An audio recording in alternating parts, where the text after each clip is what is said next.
Hello, everyone. Welcome to another edition of Talk Tissue. Today, we're very excited to talk to Eric Stueckrath, the CEO of Outlook Nebraska.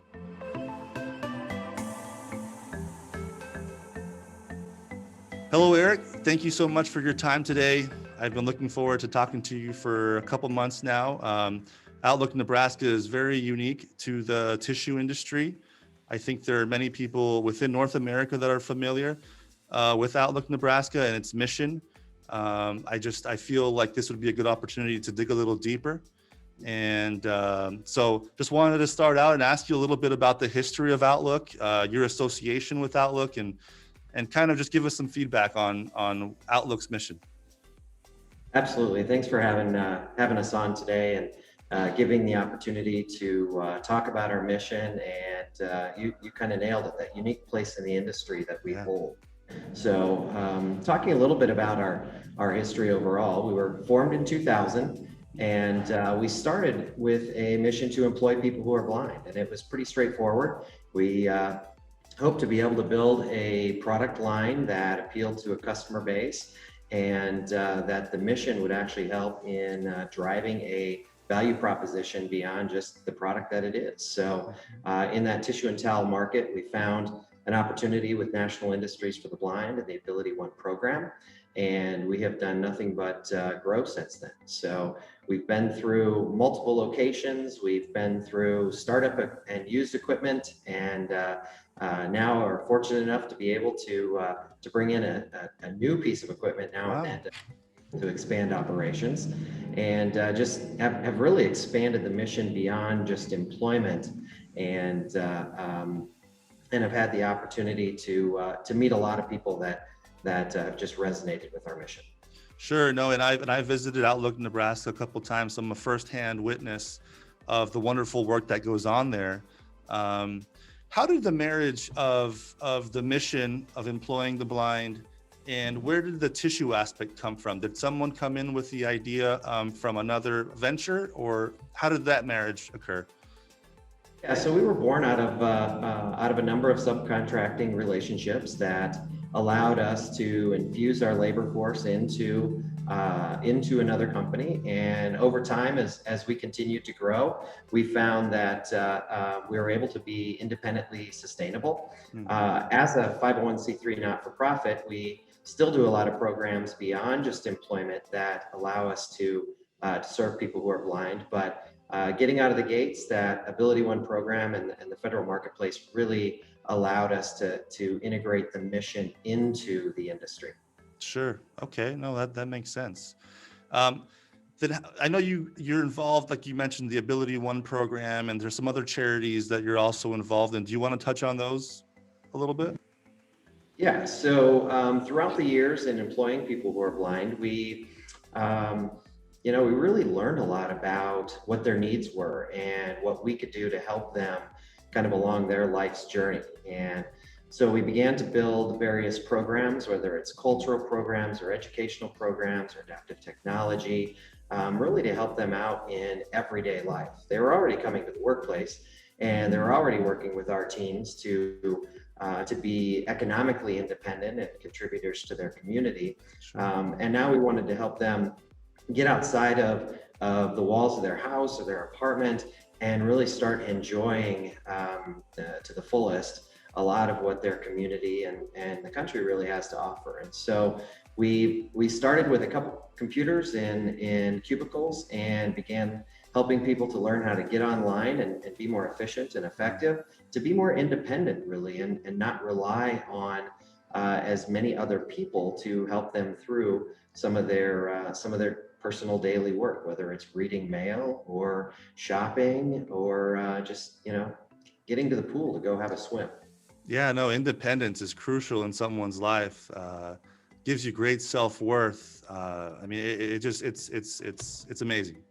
I know a question a lot of people will have is, for those of you who have been in the tissue mills, operating a tissue line, being around saws, being around dangerous equipment, is there any type of special accommodations that are needed at Outlook Nebraska to be able to run these machines, or how do you guys get around that? How do you work with that?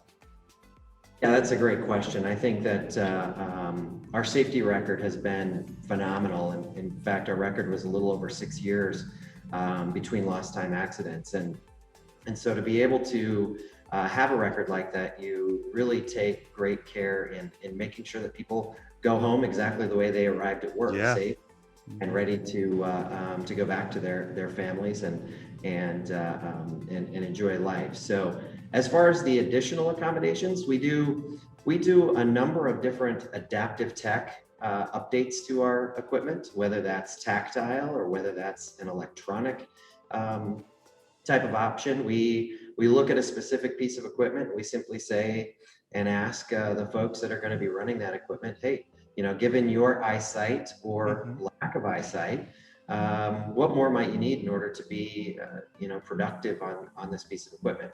We then have conversations with the machine manufacturers and engineering teams to be able to say, this is what we'd like to do, and can you help us kind of bring that to life? And we've been very successful. Most of our equipment on the floor, whether it's overwrap machines, palletizers, rewinders, they all have a function of voice output, tactile, or just say magnification that instead of working on a normal 10 by 10 touchscreen with a machine, we might put a 70-inch touchscreen, so that way Wow. a person with low vision or an operator with low vision can interact with buttons the size of their hand as opposed to buttons the size of their fingertip. So Sure. we do a few things. From a broader safety perspective, though, we I don't know that we do a whole heck of a lot. We pay attention to the needs of a facility. We clearly mark safe zones. We make sure that all of our forklift drivers and all the activities that we do meet regulation and make sure that we really keep safety on the front of everybody's mind. Wow. No, I think that's very impressive to have a safety record like you just mentioned at that facility. Um, I'm curious what type of products you guys are manufacturing, what type of tissue products you provide to the market, and who would your potential customer be? So we work with distribution all around the country as part of the Ability One program. It's kind of a blessing to be able to work with some of those distributors that really find value in taking our product from Omaha, Nebraska, and ultimately send it around the world wherever our federal government is. Our primary products are single roll tissue, bathroom tissue products, roll towel products, folded, as well as a growing list of products, including coreless and a few others. So we're always in the product development process Sure. and always looking for gaps in our product line to be able to broaden that offering and make more sense to distribution partners so that they can have a great offering for their customers. So most of your product is offered for the away from home market, nothing for retail market, correct? We do very little friends and family stuff Okay. in the home market, but yes, mostly the lion's share of what we do is in the away from home market. Okay. Wow. Great. You mentioned a little bit about some expansion opportunities coming up for you in 2021, a new line being installed. Is there anything else you want to touch on with as far as growth goes for Outlook Nebraska? Yeah, we're in a capacity enabling mode right now. So we are updating some of our downstream equipment to be able to be more efficient and effective. Our overall goal is to make sure that we can increase throughput of our associates without eliminating positions. And so we Yeah. have a place in the world where we're not trying to eliminate jobs overall, and sometimes that can be a bit of a challenge to overcome. But at the end of the day, when you have a team that's really geared towards that individual growth and contribution to the workplace, it makes it much easier. So we also have a emerging opportunity that is coming available very soon, and we look for a pretty broad rollout of products, but and I can't go into a great deal today You because can tease us a little bit. That's great. a little Great. teaser alert, but Yeah. we've been approached by some national players that are really interested in helping to grow awareness, diversity, equity, and inclusion, and these product lines will help bring distribution, manufacturing, and consumers or away from home consumers and end users together to be able to bring blind products coupled with minority-owned businesses, and to kind of circle the loop there and help be an economic engine in underserved areas of our country. Yeah, no, I feel like I mentioned before, your mission is amazing. It's great. I feel like the more that the word gets out about what you're doing in Omaha, you're going to have a lot of support. And I think you've had a lot of support already to this point. You know, I didn't know you established in 2000, but it's been about 20 years now that you've been in business, 21 years. And the more you get your word out, I think you're going to find a lot more support for your cause. And I think that's very commendable. So Eric, aside from all that we've just discussed on the business side of it, from the business side, what are other ways that you serve your employees, the blind?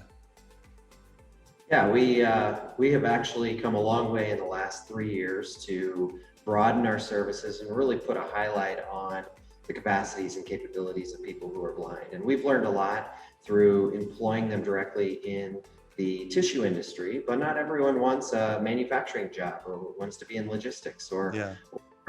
oversee a team in that environment. And so we've actually developed a family of companies that overall support the mission to positively impact people who are blind. And we have a marketing company called Outlook Business Solutions that can help businesses actually make their websites more accessible. We can help them meet their business needs by adding marketing support. We do all of that with independent contractors and a team of people here that focus on the multiple aspects of marketing.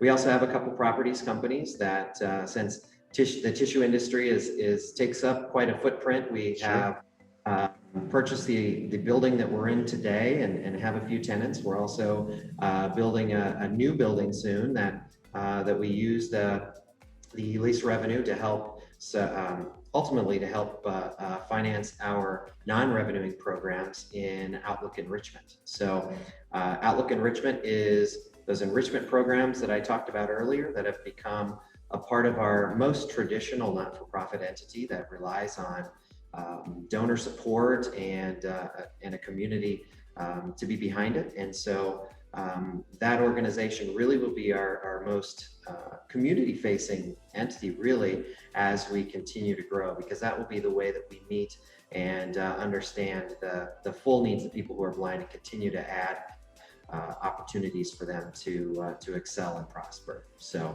and you can learn a lot more about what we do at outlookne.org. That's outlookne.org. And then we also have multiple other websites that will link you from there. All right, awesome, Eric. I really appreciate your time. I see the vision. I like the statement you have right there, redefining vision. I think that's a great statement. I encourage all of you who are watching, go check out their website, participate in their charitable events. I think it's a wonderful organization. So I only have positive things to say about Outlook. Eric, thank you again. Appreciate your time, and we'll talk later. Great. Appreciate the opportunity. Thank you.